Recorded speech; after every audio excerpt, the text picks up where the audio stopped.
Assalamualaikum warahmatullahi wabarakatuh. Bapak, Ibu, saudara-saudara sebangsa setanah air, pagi tadi saya telah memimpin rapat terbatas secara virtual tentang Undang-Undang Cipta Kerja bersama jajaran pemerintah dan para gubernur.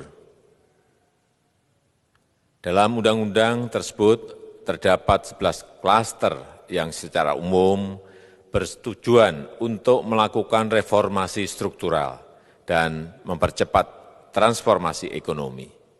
Adapun klaster tersebut adalah urusan penyederhanaan perizinan, urusan persyaratan investasi, urusan ketenagakerjaan, urusan pengadaan lahan, urusan kemudahan berusaha, urusan dukungan riset dan inovasi, urusan administrasi pemerintahan, urusan pengenaan sanksi, urusan kemudahan pemberdayaan dan perlindungan UMKM, urusan investasi dan proyek pemerintah, serta urusan kawasan ekonomi.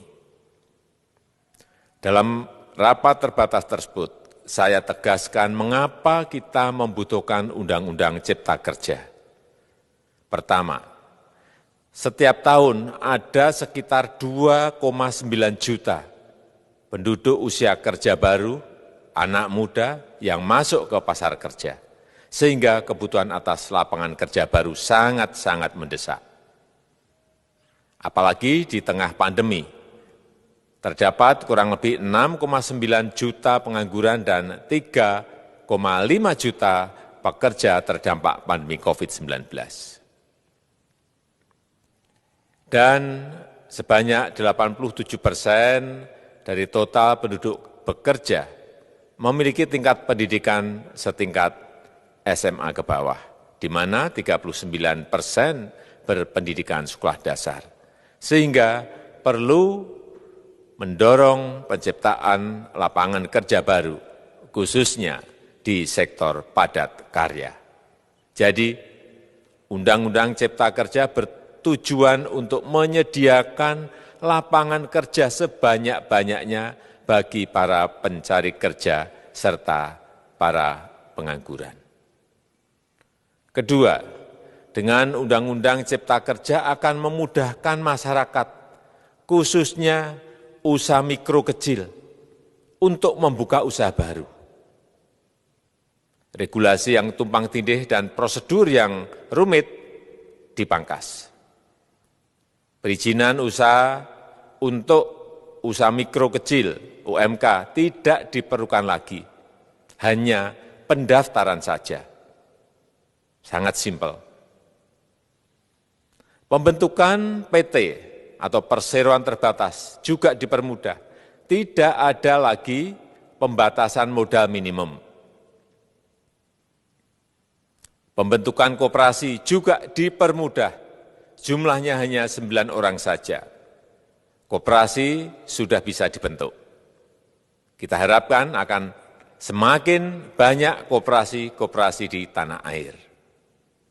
UMK, usaha mikro kecil yang bergerak di sektor makanan dan minuman.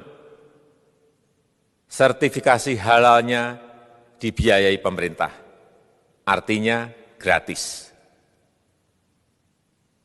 Izin kapal nelayan penangkap ikan misalnya, hanya ke unit kerja Kementerian KKP saja. Kalau sebelumnya harus mengajukan ke Kementerian KKP, Kementerian Perhubungan, dan instansi-instansi yang lain. Sekarang ini cukup dari unit di Kementerian KKP saja. Ketiga, Undang-Undang Cipta Kerja ini akan mendukung upaya pencegahan dan pemberantasan korupsi. Ini jelas karena dengan menyederhanakan, dengan memotong, dengan mengintegrasikan ke dalam sistem perizinan secara elektronik, maka pungutan liar, pungli dapat dihilangkan. Namun, saya melihat adanya unjuk rasa penolakan Undang-Undang Cipta Kerja yang pada dasarnya dilatar belakangi oleh disinformasi mengenai substansi dari undang-undang ini dan hoax di media sosial.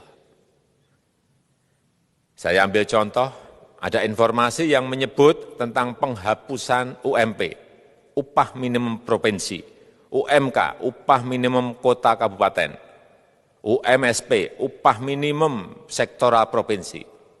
Hal ini tidak benar, karena faktanya upah minimum regional, UMR, tetap ada.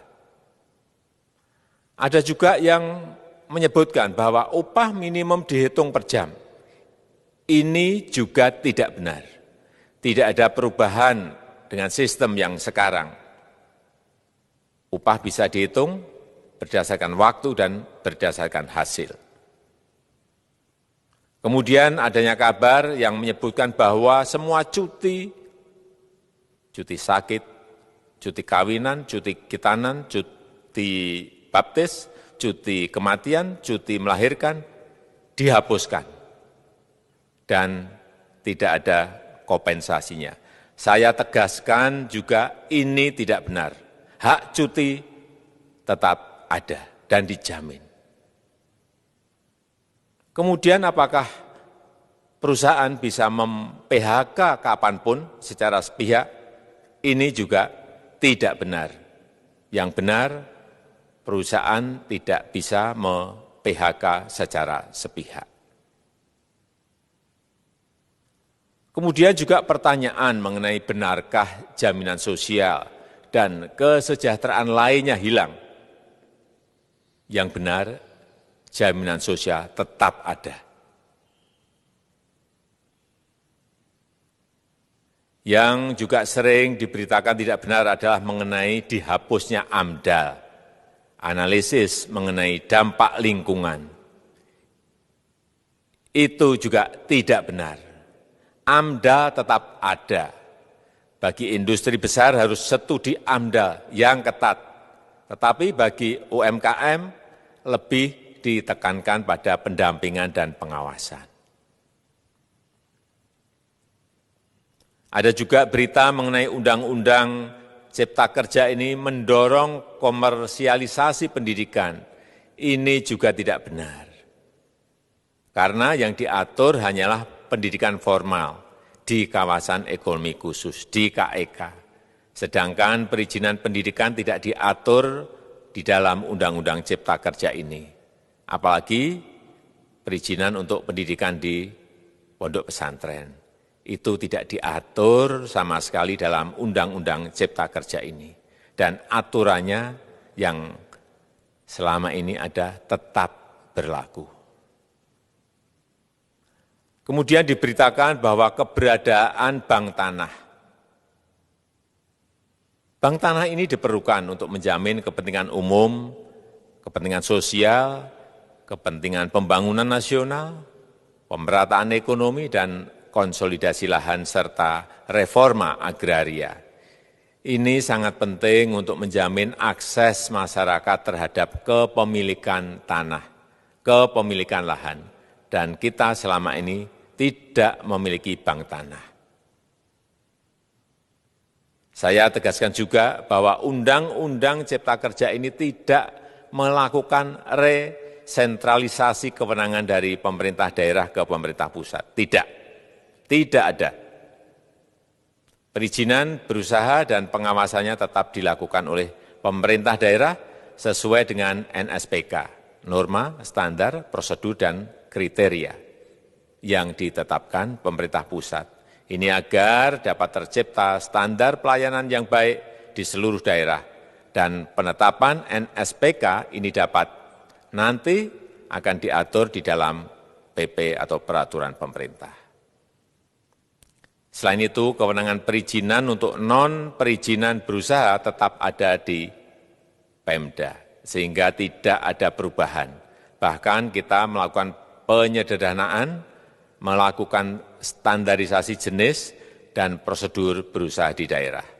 Dan perizinan berusaha di daerah diberikan batas waktu. Ini yang penting di sini.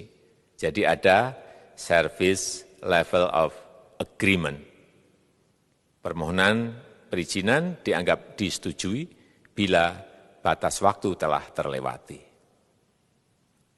Saya perlu tegaskan pula bahwa Undang-Undang Cipta Kerja ini memerlukan banyak sekali peraturan pemerintah atau PP dan peraturan presiden atau Perpres. Jadi setelah ini akan muncul PP dan Perpres yang akan kita selesaikan paling lambat 3 bulan setelah diundangkan. Kita pemerintah membuka dan mengundang masukan-masukan dari masyarakat dan masih terbuka usulan-usulan dan masukan dari daerah-daerah. Pemerintah berkeyakinan melalui Undang-Undang Cipta Kerja ini jutaan pekerja dapat memperbaiki kehidupannya dan juga penghidupan bagi keluarga mereka.